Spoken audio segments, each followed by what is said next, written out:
Olá, pessoal. Voltamos e agora vamos para a nossa aula de filosofia. E é claro, né, você já está vendo aí atrás, né, que a aula de hoje vai ser sobre o texto obrigatório da Hannah Arendt. Lembrando, né, que o texto da Hannah Arendt, ele é obrigatório na primeira e na segunda fase de filosofia. Então, é um texto muito importante. Então, o pessoal que vai fazer discursiva de filosofia, fique atento. E é claro, né, para todo mundo, na primeira fase, entre as 5 questões de filosofia, pelo menos uma a gente espera aí dessa obra.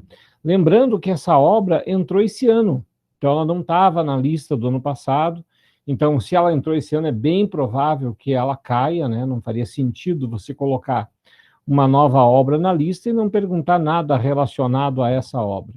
Primeiramente, assim, umas primeiras palavras, né, sobre a Hannah Arendt. Ela nasceu na Alemanha, foi perseguida durante o nazismo, é descendente de judeus, nunca foi, né, uma judia ortodoxa, sempre foi uma judia mais secular, né, mais, né, com práticas menos rigorosas da religião, e ela, né, foi perseguida por ter ascendência judia. Então, ela vai ser classificada, né, como cidadã de segunda classe, é impedida de terminar o doutorado por conta disso, por não poder ocupar um espaço na universidade. Ela vai para a França, na França ela é presa, ela é conduzida a um campo de concentração em Gurs, ela escapa do campo de concentração e vai para os Estados Unidos.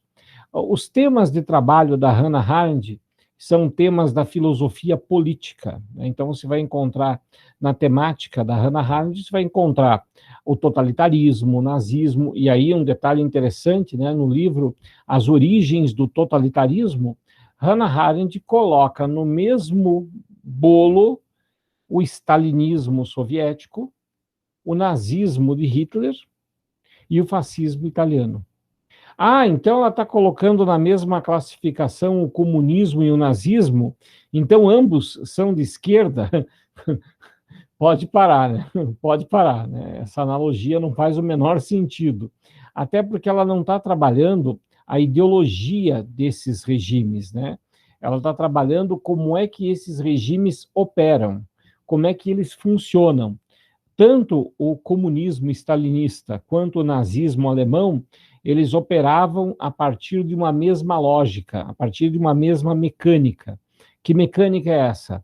A redução da liberdade do indivíduo, a submissão do indivíduo ao rigor do trabalho, ao rigor do horário, a falta de liberdade individual. Portanto, tanto um quanto o outro, eles coisificam o ser humano, eles transformam o ser humano num objeto, numa coisa autômata, que não se deve pensar, né, que não deve se envolver com o pensamento, né, que o governo deve agir sozinho.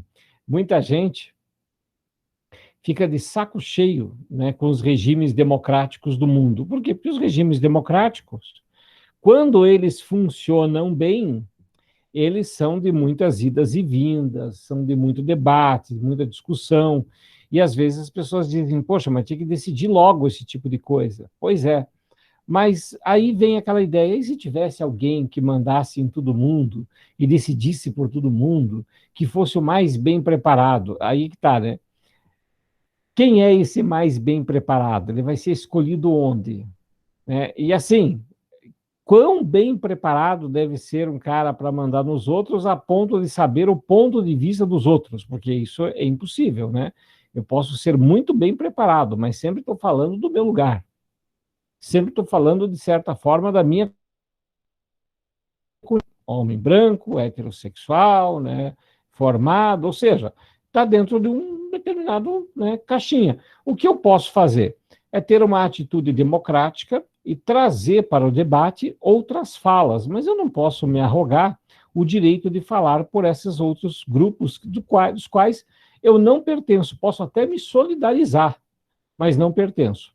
É claro que isso não me impede, e também não impede você, de você, eu quero fazer uma pesquisa sobre mulheres negras trabalhadoras. Mas você não é mulher, você não é negra e você não é trabalhadora braçal. Então você não pode fazer uma pesquisa sobre isso? Claro que pode, claro que pode. O que você não pode é falar por elas. Mas você pode, na sua pesquisa, trazer a fala desses grupos para dentro do teu projeto de pesquisa. Então, aí é possível, né? Aí é honesto, aí é justo, né? Mas a Hannah Arendt, ela tem tantas obras, qual a Federal escolheu? Ela escolheu A Condição Humana. Esse é o livro, tá? Um livro, A Condição Humana. E desse livro, pediram uma parte do capítulo 2. Se você olhar lá na referência, está assim, sessões 4, 5, 6 do capítulo 2. O que é a sessão? Um livro é dividido em capítulos. E um capítulo é dividido em sessões. E eles pediram as sessões 4, 5 e 6. Já vou advertindo, fica muito difícil ler o texto caindo de paraquedas na sessão 4, 5 e 6. Então, o que a gente faz nessa aula? A gente apresenta um contexto para você, para quando você for ler essas partes, você já vai, né, contextualizando do que ela está tratando. Em A Condição Humana, Hannah Arendt tematiza os 3 conceitos fundamentais que constituem a gênese da sua antropologia filosófica: trabalho, produção e ação. O que é antropologia filosófica? A antropologia é o estudo do ser humano. Mas ela quer estudar o que do ser humano? A religião? Os hábitos alimentares? Não, ela quer estudar a filosofia de vida dos seres humanos. E ao apresentar essa proposta de leitura do ser humano a partir da sua filosofia de vida, o que os seres humanos querem para si, o que eles pretendem para si, ela está, na verdade, né, diagnosticando como é que a gente pensa, como é que é o nosso mundo.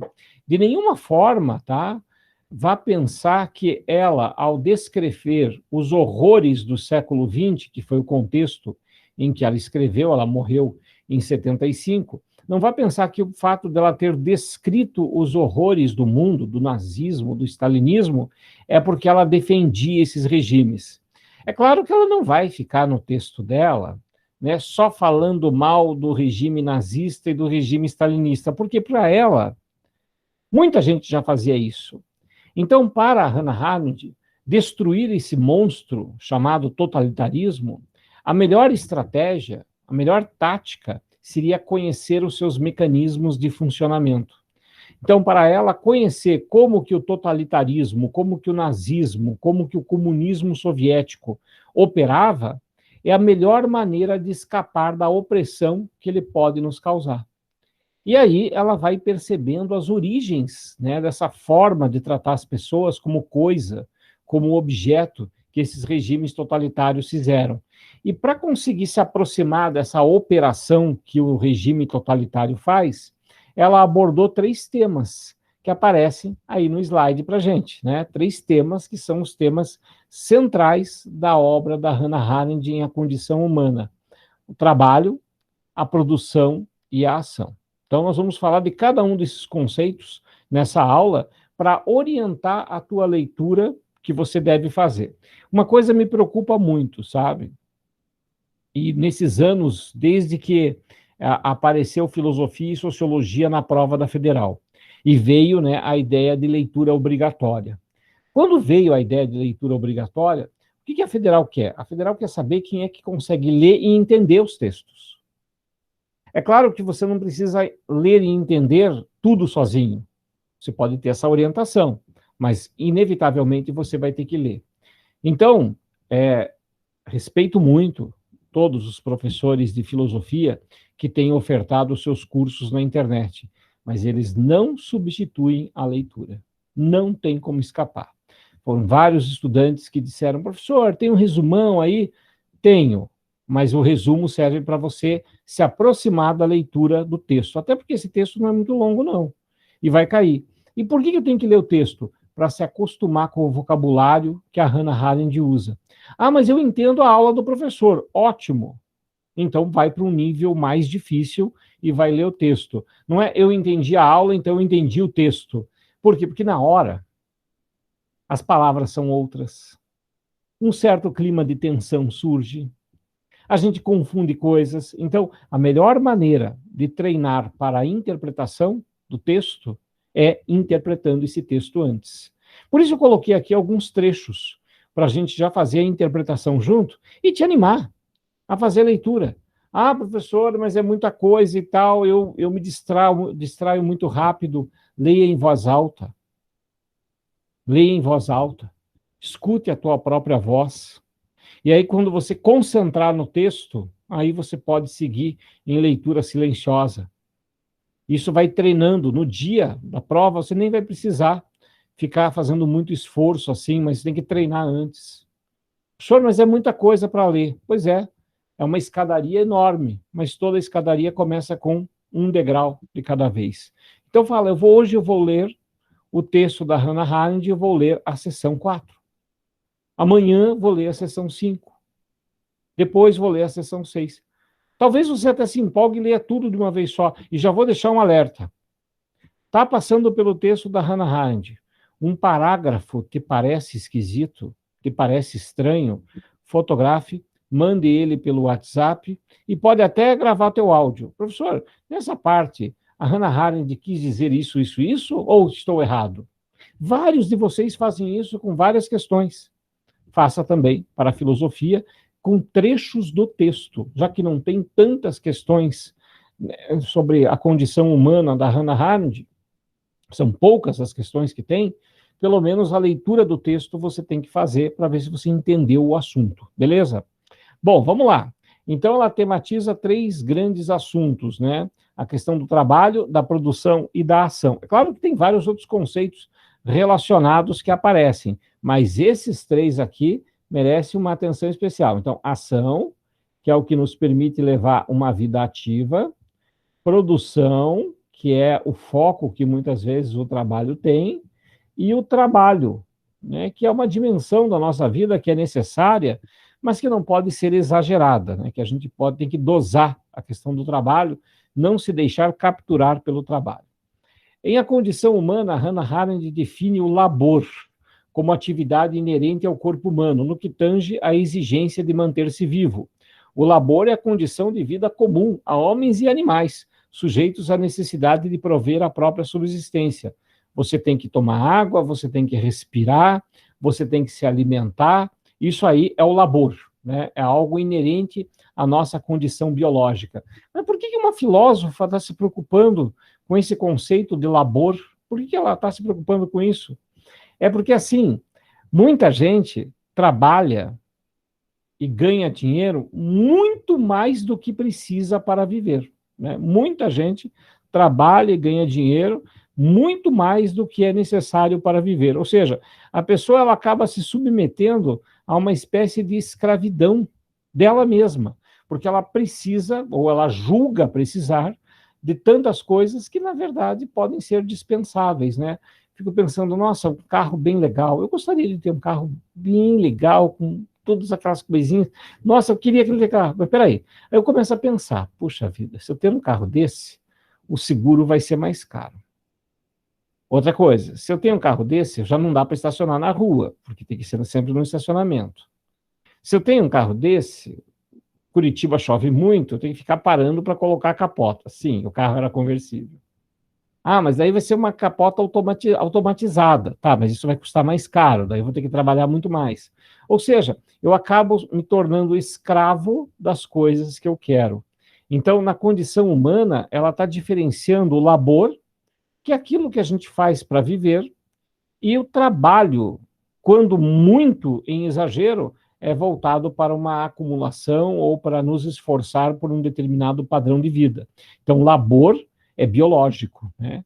É aquilo que serve para a nossa subsistência, não é exatamente aquilo que é, né, o básico da nossa vida, né, é viver. Agora, se eu vou viver com muitas coisas, com muito luxo, aí, é claro, vai despender muito mais exercício, né, muito mais trabalho e muito mais, né, tempo do que eu gostaria. E vamos combinar, né, tempo é um recurso escasso. Por quê? Porque você está dedicando aqui o teu tempo para estudo, você sabe que esse recurso é escasso. É o tempo que você está pagando aqui o cursinho, é o tempo que você não está ganhando dinheiro. Então, você tem que fazer por onde para fazer valer esse espaço, teu investimento. Então, o tempo é um recurso muito escasso. Daí a denominação de animal laborens, tá? Animal laborens, para o homem, enquanto ser que labora para prover a sua própria subsistência. O homem do feudalismo, né, o camponês do feudalismo era esse homem, esse animal laborens, comumente utilizada na Antiguidade Clássica para nomear a categoria dos escravos. Ou seja, um escravo, lá na Antiguidade Clássica, ele vê o trabalho forçado como a necessidade de subsistência dele, porque se ele não trabalhar, ele vai ser sacrificado. Então, não tem para onde ir se não fazer aquele trabalho. Só que hoje, nós nos tornamos escravos de nós mesmos ou das máquinas econômicas, das metas, dos objetivos, quando poderíamos também escapar dessa vida e fazer valer uma vida de ação, uma vida de mobilização. O trabalho, lembra, né, que o trabalho é a primeira grande temática que a Hannah Arendt trabalha em A Condição Humana, o trabalho. É a atividade correspondente à criação de coisas artificiais. Aqui um detalhe, tá? Artificial, para nós, parece uma coisa fútil, vazia, né? Nos parece isso, essa palavra. Não é assim que ela quis dizer com artificial. Artificial é aquilo que é produzido. Pensa na palavra artífice, artesão. É o cara que está criando, né, que está produzindo alguma coisa. Então, não é porque é uma coisa vazia, ela é artificial, porque não é da natureza. Tá? Então, cuidado com essa palavra durante a leitura. Então, trabalho é uma atividade que corresponde a coisas artificiais, porque nós não temos isso na natureza. Nós fazemos isso a partir da natureza, diferentes do ambiente natural e que transcendem as vidas individuais. O que é esse transcende as vidas individuais? O meu trabalho, que eu estou fazendo aqui com vocês, ele transcende ao meu individual. Por quê? Porque eu estou me relacionando com você, estou contribuindo para construir conceitos importantes para nós aqui. Nós estamos, portanto, construindo temas e vamos fazer uma prova. O impacto dessa relação de trabalho para mim com vocês vai ser um impacto que vai estar na vida pessoal, né? Vai estar na tua performance. E o teu resultado no vestibular, a tua aprovação, o teu sucesso lá, e acredite que sempre virá sucesso, porque sempre estamos aprendendo, né? Sempre estamos numa caminhada, né? Sempre, se a gente continuar caminhando, a gente vai chegar em algum lugar. Também não é algo que é só vai afetar a tua vida, vai interferir em muita gente. Então é sempre uma construção social. Ao construtor do mundo foi dado o nome de Homo Faber. Então eu sou Homo Faber, você é Homo Faber, porque nós fabricamos o mundo. Nós construímos esse mundo através de relações sociais. Bacana isso, né? Em A Condição Humana, ainda é apresentada a definição de ação. Então, trabalho, e agora vem ação. É o segundo grande tema. A ação, o que é isso, a ação? É a atividade exercida entre os homens, independentemente da produção de coisas ou da manutenção da vida. Então, vamos lá. Voltando aqui para o nosso exemplo. Estamos trabalhando? Sim, o teu estudo é o teu trabalho. Mas a nossa função aqui é apenas produtividade. Nós estamos, então, fazendo essa aula para ter um ótimo resultado no vestibular e pronto, acabou. Não tem mais nada. Você sabe que não, né? Você sabe que existem muitas outras relações sociais que são construídas durante essa aula. Tem a ver com amizades, tem a ver com afinidades ideológicas, tem a ver com livros que recomendamos, filmes que recomendamos uns aos outros, que eles também fazem isso comigo. Então, nós estamos construindo outras coisas além de uma produção, além de um resultado. A gente está construindo relações sociais. Então, é isso que ela quis dizer, né, com a ação. A ação é essas coisas que vêm a mais do que uma relação de trabalho focada na produção. A gente tem outras relações sociais que vão criar afinidades, grupos ideológicos, a gente vai se mobilizar pelas mesmas coisas, a gente vai se unir pelos mesmos grandes temas. Então, as pessoas dizem assim, tá, mas então é uma ação política. Sim, exatamente, é uma ação política. Vários dos meus colegas professores do Acesso, eles são meus colegas. Eu tenho uma relação com eles de trabalho, né, focado na produtividade. Mas alguns deles são meus amigos.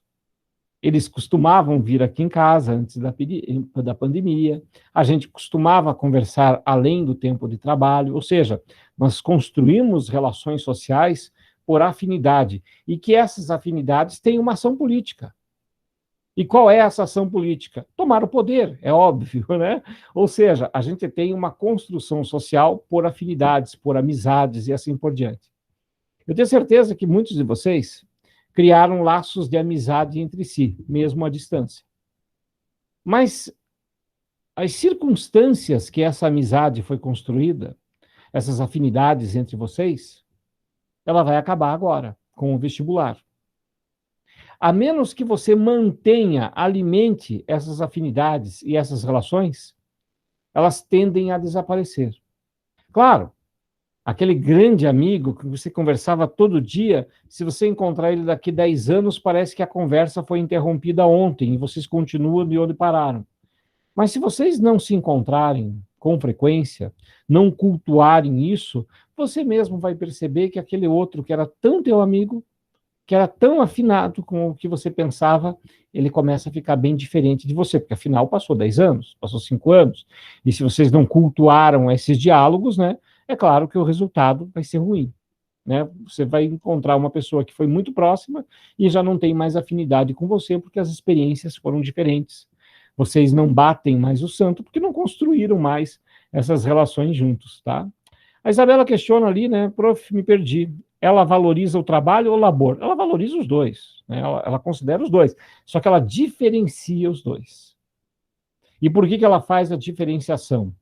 Para mostrar para a gente como a gente trabalha muito mais do que precisa. Ou para mostrar para a gente que o sistema capitalista, o sistema opressor político, faz a gente trabalhar muito mais do que de fato necessitaríamos.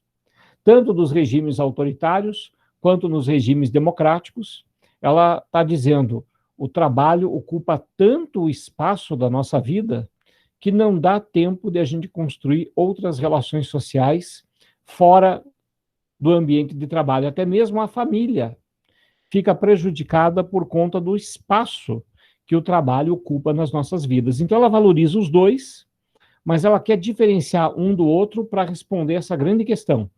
Para que a gente trabalha tanto, se nem precisa tanto para viver? Tá? Essa é uma discussão inicial que ela nos apresenta. Beleza, Isabela? Qualquer coisa, torne a perguntar.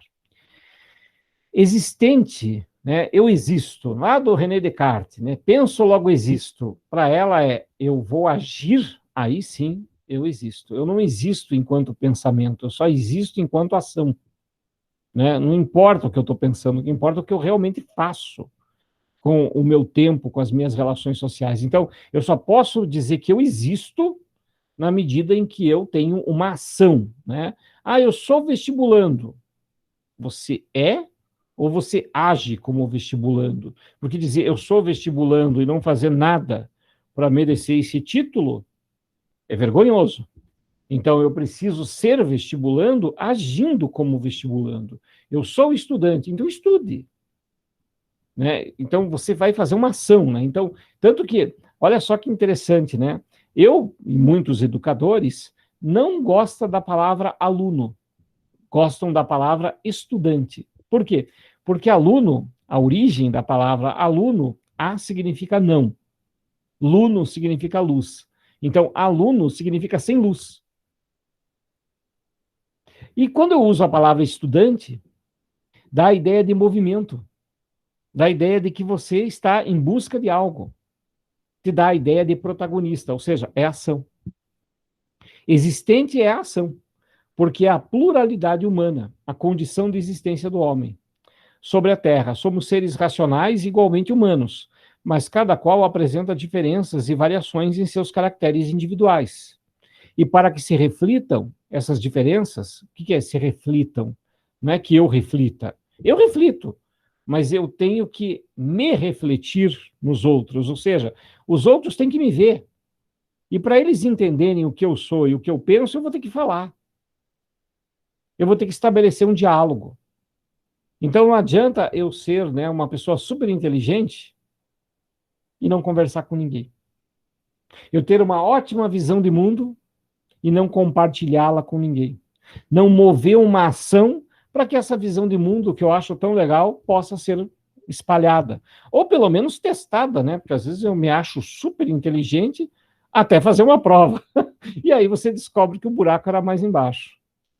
Recentemente foi feita uma pesquisa no Brasil muito interessante.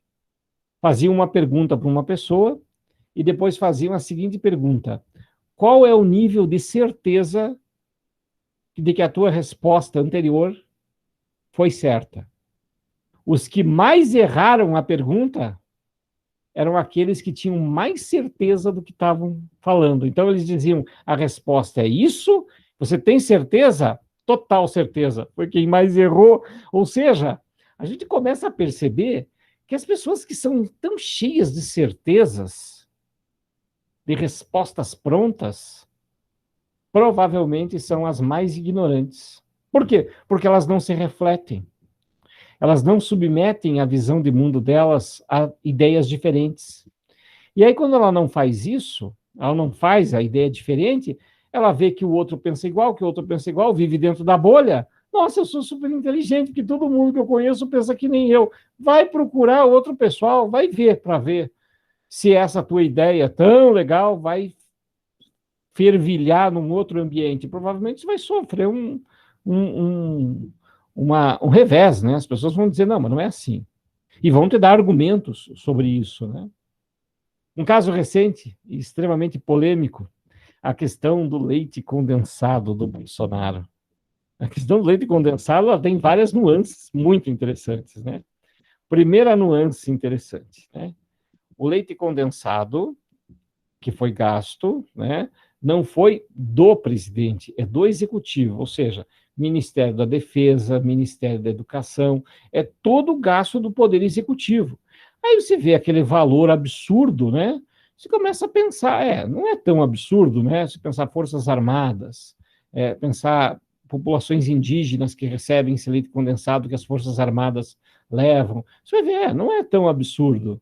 Mas olha que interessante, muita gente está se apegando a essa crítica por ignorância ou, né, por odiar o Bolsonaro, porque sabe que isso atormenta ele, né? E daí vira uma ação política, né? Então, eu vou usar a questão do leite condensado para atormentar a vida do presidente, mesmo sabendo que é plausível que todo o executivo use leite condensado e tenha feito uma compra tão grande. Agora, olha que interessante, quando a Jovem Pan, odeio, num programa chamado Os Pingos nos Is, eles entrevistaram o presidente, nós sabemos que a Jovem Pan e esse programa é puxa-saco do governo, puxa-saco, foi lá fazer as perguntas, né, para explicar, e o Bolsonaro foi explicar a história do leite condensado, e ele disse o seguinte, foi usado para isso, plausível. O problema é que você pega o valor gasto de leite condensado e divide pelo número de um preço médio de lata de leite condensado, você vai ver que não vai dar R$6, dá R$158 a lata, R$162 cada lata de leite condensado. Aliás, o Mercado Livre já está cheio, né, de publicação oferecendo leite condensado a R$150, né? Já estão zoando pra caramba. E aí é que está o nó da coisa, né? Aí que está o embrólio todo. Por que está tão caro esse leite condensado? Aí o governo reconheceu o erro, né? O Wagner do Rosário, que é um dos ministros, foi dizer que houve um erro na planilha e que daí no Ministério, lá no Ministério da Transparência, né, no canal, no portal da Transparência, apareceram valores errados, mas aí que está. Deixaram a brecha e agora vão ter que se explicar como é que o leite condensado custa R$162. E aí que vem, né, todo um processo de investigação. Então, as pessoas até, elas fazem algo, mas elas estão fazendo do jeito errado. A pergunta é, por que cada lata ficou tão caro? Não importa se você comprou leite condensado ou não. Se você comprou, deve ter finalidade, vai usar leite líquido para viajar pela Amazônia? Obviamente que não. Mas R$162 uma lata de leite condensado, essa é a questão, né? Então, é aí que a coisa pega. E é por isso que tem que ter uma investigação séria sobre esses gastos. Porque pode ser um erro, ou pode não ser. Se eu fosse honesto, no cargo da presidência da República, e soubesse de algo disso, eu ia mover todos os fundos para esclarecer, uma vez por todas, por que apareceu esse erro. Não dá para chamar a imprensa e mandar as pessoas enfiarem a lata de leite condensado no ânus, que nem foi dito. Então, aí você já começa a perceber que essa violência toda é para quê? Para desviar e tal? E se explique, né? Interessante, né? Como é que essas coisas, né, começam a se esclarecer. Mas para eu chegar nesse comentário, eu tenho certeza que muitos de vocês já sabiam, mas para chegar nesse comentário, eu tive que fazer por onde? Eu tive que pesquisar, consultar o portal da transparência, ver os valores, fazer a divisão, constatei mesmo, várias outras pessoas fizeram mesmo isso. Ou seja, a questão não está no que foi comprado, mas no valor. E parece que essa discussão ela fica meio enevoada. Aí fica um grupo dizendo que leite condensado é importante comprar, outro grupo zoando, e o que é sério mesmo para ser debatido, o que seria a nossa ação, fica em segundo plano. Muito bem, Gabriel. Para que passar na federal se a gente pode começar a vender leite condensado para o Binoliro? Gostei. Boa, boa, boa, Laura, boa. Isso aí. É assim, a gente soa, mas a coisa é muito feia, é muito séria. Bom, seguindo adiante. O que a Hannah Arendt quer dizer? Olha que desenho fantástico que aparece aí para vocês, né? Uma coisa linda esse desenho, né? Vamos colocar aqui, né? Um chifrinho aqui, as orelhinhas, e nesse aqui vamos colocar um rabinho. Pronto, né? E colocar aqui vai virar um gatinho.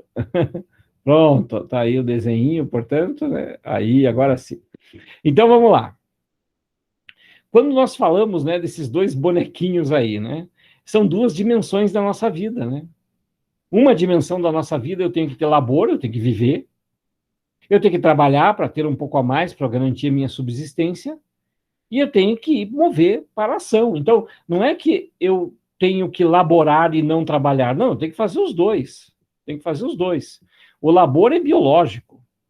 O trabalho é para prover a minha existência também, mas ele não pode ser exagerado. Se eu não equilibrar o trabalho com o labor, eu vou sofrer fisicamente porque estou trabalhando demais. Se eu não equilibrar o trabalho com a ação, eu vou sofrer psicologicamente, porque eu não vou ter tempo de construir outras relações sociais. Por isso, professor, que é importante a gente escolher como profissão algo que a gente ama muito. É? Imagine que você queira ser chefe, né? Quer ser, né, portanto, né, dono de um restaurante, quer ser chefe num restaurante, quer se dedicar, portanto, a uma atividade, quer fazer alimentos, que você ama muito fazer isso. Tá bom, beleza. Agora pensa que você vai fazer isso todo santo dia e sempre em alta velocidade, sempre, né, num exagero de velocidade, você mesmo vai se encher de fazer uma coisa que ama, mas fazer com tanta intensidade que não dá tempo de fazer outras coisas. Então, a ação, ela tem que vir acompanhada do trabalho, do labor, numa espécie de equilíbrio, porque se a gente equilibrar essas três coisas da nossa vida, a gente vai ter tempo para pensar no que quer e julgar para ver se essa coisa é boa ou não. Então, as três coisas que aparecem aqui são importantes para a existência humana. Esse conjunto equilibrado permite a realização dessas outras coisas: pensar, querer e julgar. Se eu não tiver tempo para pensar, como é que eu vou escolher o que eu quero? E mais, como é que eu vou julgar se aquilo que eu escolhi era realmente o que eu queria? Então, veja como essas dimensões da nossa vida precisam estar equilibradas para garantir uma certa saúde mental. A condição humana compreende algo mais que as condições nas quais a vida foi dada ao homem. Os homens são seres condicionados, diz Hannah Arendt. Tudo aquilo com o qual eles entram em contato torna-se imediatamente uma condição de sua existência. A existência humana seria impossível sem as coisas. Então, sim, nós temos que ter coisas, claro. Tem que ter roupa, tem que ter casa, claro, tem que ter, né? A existência humana seria impossível sem as coisas. E estas seriam um amontoado de artigos incoerentes, um não-mundo, se esses artigos não fossem condicionantes da existência humana. Então tá, eu tenho aqui 2 monitores, né, de computador na minha frente, tenho microfone, tenho um monte de equipamento, é uma loucura. Essa estação de trabalho aqui é uma loucura, beleza? Mas eu não tenho isso só por ter, eu tenho que ter isso para uma finalidade, para uma atividade, que é o meu trabalho, para ele ser mais produtivo, para ele construir melhor as relações de aprendizado, sem dúvida, mas tudo isso não faria o menor sentido se eu, por exemplo, não fosse professor nesse contexto de pandemia e não tivesse uma profissão relacionada com isso. Então, essas coisas que eu tenho que ter podem ser supérfluas para muita gente.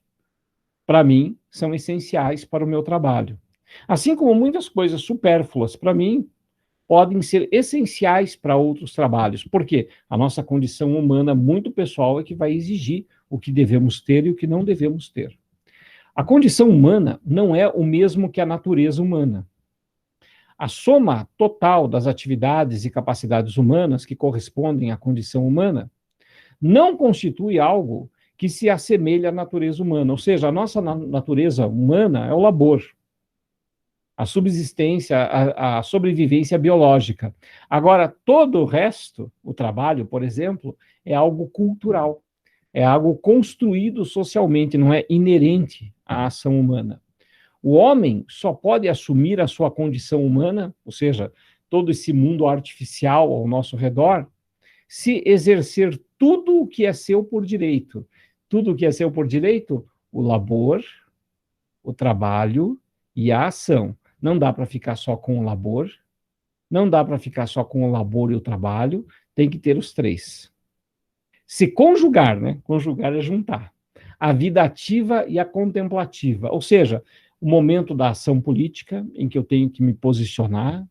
Vamos imaginar o tempo que Hannah Arendt viveu. Ela viveu na época do nazismo, né, como eu comentei com vocês. Imagine que se as pessoas na época do nazismo tivessem se posicionado politicamente contra o nazismo. E quando chegaram para um cara e disseram: ei, você, pega essas tábuas, feche todas as janelas desse vagão de trem, tire todos os bancos desse vagão de trem.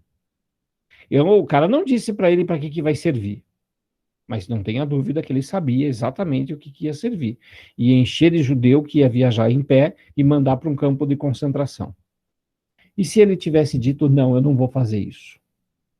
Então eu vou te matar e vou chamar outro. E o outro diz: eu também não vou fazer isso. E o outro também não vou fazer isso. E o maquinista do trem falou: eu não vou levar esse trem. E o soldado dissesse: não, eu não vou conduzir ninguém. Ou seja, todo mundo foi obedecendo ordens, porque as ordens vieram de algum lugar, e todo mundo foi transformando pessoas em objetos, coisificando as pessoas. Nós, seres humanos, não somos coisas. Nós temos coisas, mas nós não somos coisas. Então não podemos ser tratados assim. E é impossível que um ser humano não perceba quando o outro está virando coisa. Então, quando eu falo que você não pode ser vítima de nenhum tipo de violência, eu não estou fazendo isso só por você.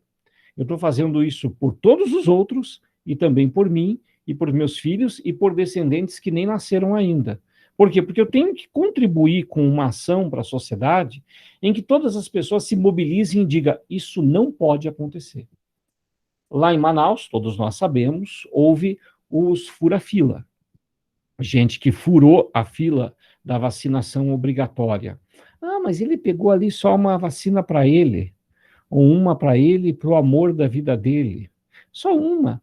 Pois é, essa indiferença em relação ao que acontece com um, né, que está atingindo muitas outras pessoas, é essa indiferença, deixa para lá, que prejudica todo o tecido social.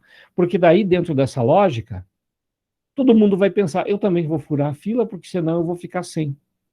Então, construir um tecido social é se importar com o outro. Cuidar de si e cuidar dos outros. Não é cuidar só de si. É cuidar de si para que os outros também cuidem de você. O André comenta, isso significa que mais de uma pessoa pensava dessa maneira, ficando impossível todos se impor com o nazismo, infelizmente. Pois é, a Hannah Arendt ela vai dizer que o problema não foi que os caras pensavam de forma nazista demais. O problema para a Hannah Arendt não era o nazismo, não era a ação violenta deles, ameaçadora, mas o silêncio de muitos.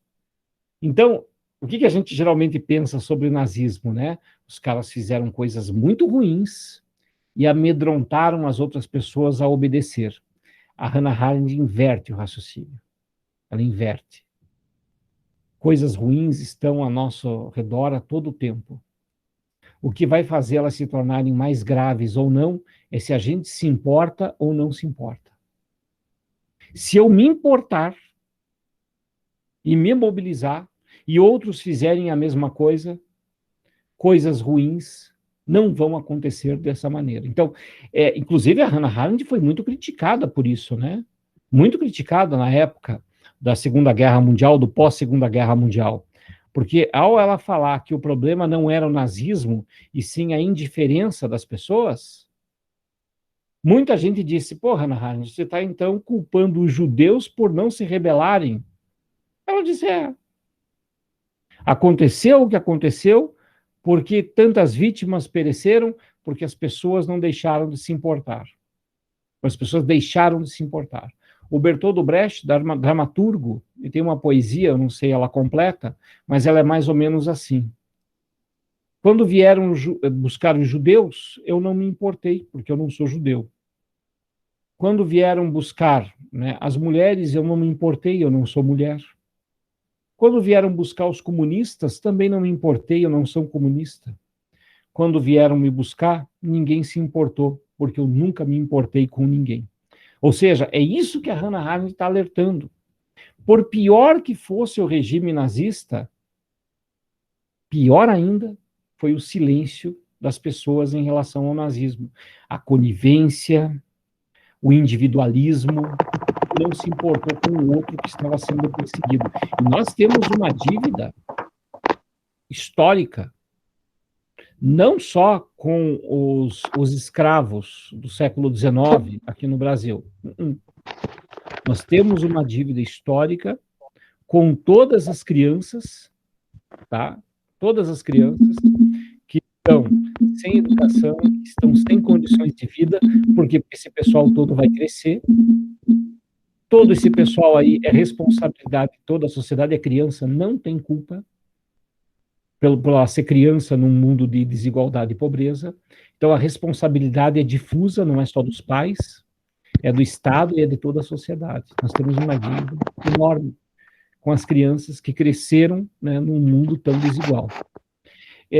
Aí a Isabela comentou, né, que é a banalização do mal, né, quando eu não me importo mais com o outro. Então, a banalização do mal é um outro livro da Hannah Arendt. Na Condição Humana, ela fala, quando nós não temos uma ação, a gente não se importa com os outros, ela está, na verdade, abrindo o caminho para a pesquisa sobre a banalização do mal. Ela está abrindo espaço para entender o porquê da banalização do mal. Beleza? Esther, você escreveu ali, eu não entendi. Eu não entendi o que significa Yan Omik. Depois você me explica. Seguindo adiante, pessoal. Quanto ao trabalho, ele é necessário à sobrevivência biológica e efetiva-se na atividade do animal laborens, o qual, a partir de um estágio primitivo de existência, vivia isolado dos outros seres humanos, regendo-se apenas pelos ditames fisiológicos da vida animal. Então, o trabalho ele começa biológico, mas depois a gente vai agregando um monte de outras coisas, beleza? A produção, ela é o estágio do Homo faber, ou seja, quando a gente deixa de trabalhar para viver e começa a trabalhar para produzir em escala.